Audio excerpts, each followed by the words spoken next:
I am not sure if you've heard, but yesterday, Ismaila Ceesay came on Coffee Time, and again, as usual, he defaulted to his original settings, telling lies and spreading calumnies.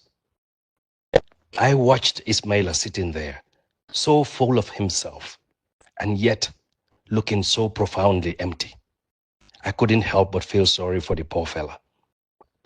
Imagine being the Ismaila Ceesay of a few years ago, and being the Ismaila Ceesay who sold himself to a man he once ridiculed. Such spinelessness will take a psychological toll on anyone. Seeing how angry Ismaila was, you would think I am the one who threw him in the dustbin he survives in. I sincerely hope Ismaila seeks some help. I doubt his battered ego and inflated sense of self will allow him to do so, but lying and acute anger cannot be any normal person's second nature. And Ismaila, I agree with you that I have not done anything at the TRRC. But even if it was all fake, there was a time you admired me. And that is enough for me, because I know you have different tongues. I still believe the little cute Ismaila I had coffee with along with Idrissa Konta is still lurking somewhere within you. I believe you are only lashing out because you are afraid of this new spineless Ismaila you have turned yourself into. You have said worse things about Adama Barrow, and today, here you are worshipping the ground he walks on. If you have any skills beside lying, someday, I too may co-opt you and use you, since yo mom banyulo dara, banyulo ken imeba moto. But to make up for not doing anything at the TRRC, I am going to offer you free advice today. Go and seek help while you have government insurance. In the meantime, let me share some revelations with you in the hope that whoever you seek help from will have a baseline to diagnose your anguish. First revelation, I am not the cause of your pathological machoism. You sold yourself.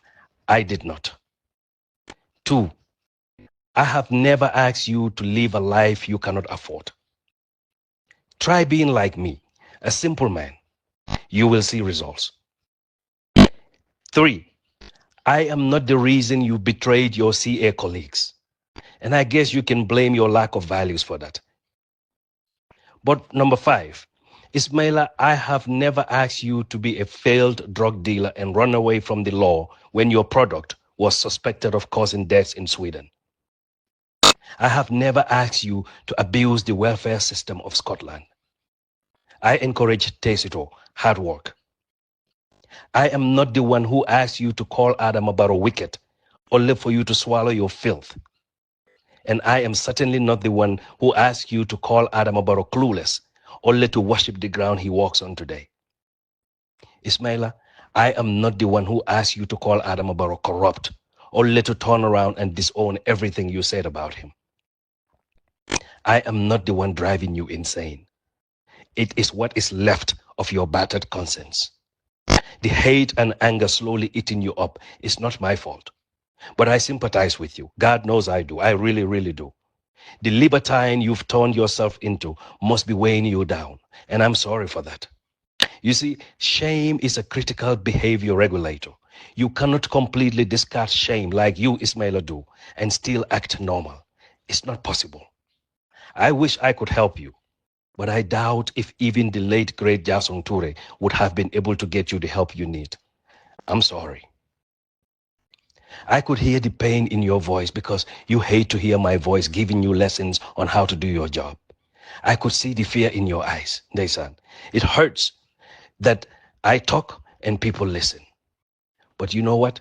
25 years of consistency will get you similar respect if you were not too greedy to afford consistency. It pains you that I can run circles around you because I guarantee you I am far more skilled than you are at the job you do today.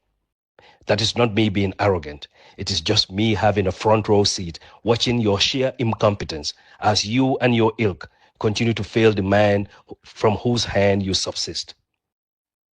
And for someone who questioned Adama Barrow's intellectual capacity, You certainly display profound ignorance if you believe that women are just sitting there to be picked by men. But since you want to get personal, then let's get in the gutter. From Ceesay Forest to your life in Sweden, let's put it all on the table. Let's talk about the reason your wife moved from Scotland, or we can talk about the young students you invite to your house for birthday parties in the guise of mentoring them. Or we can discuss the student you gave rights to and found reason to hang out with them around Senegambia.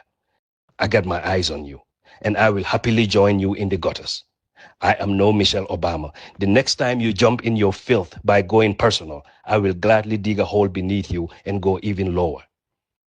You see, your videos are making the rounds, not only because you are a spineless bottom feeder, but because you've gained notoriety as a Kasongo variation, a man with too many tongues. I didn't plant any of those tongues in your mouth. Unlike you, Ismaila, no government job or opportunity can entice me to sell myself to anyone. Unlike you, I am at peace because my conscience is clear. Try being like me, and I promise you, you will find peace. Now go and seek help, and make sure to share this audio or text with your helper.